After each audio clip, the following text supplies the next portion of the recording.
where do I start?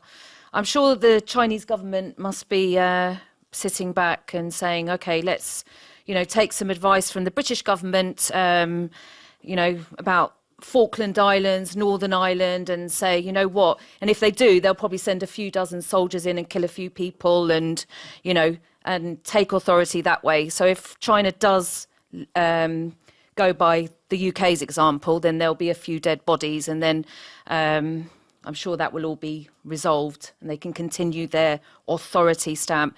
The British regime are not not the best place to give advice. Not at all, especially, and I object to this notion that we can just shove history out the way. No, we can't. The 100-year humiliation of China is over. It's finished.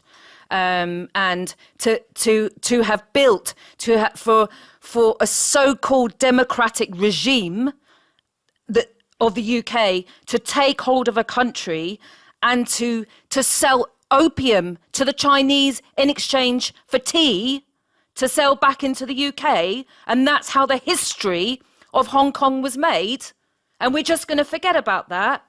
No, we don't. No, we don't.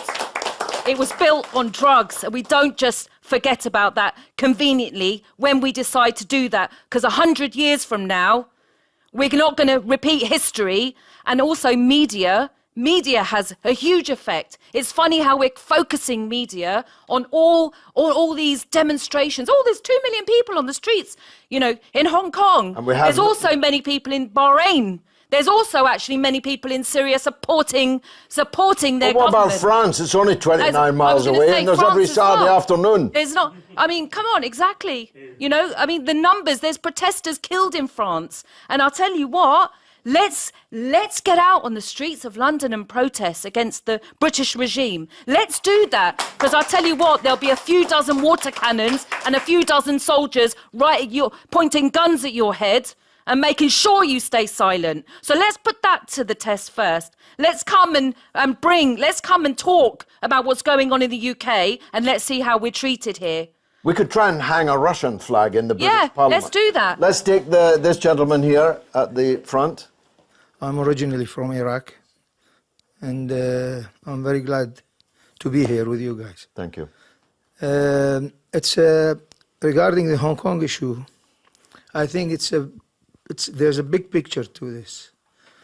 The Silk Road China is intending to create. This is going to be very, very major on the industrial world, whose America is leading now, but not for much longer. I think that has got something to do with it. It's all about money, George. Unfortunately, 2 million people went demonstrating in London, saying no blood for oil, when my country was invaded.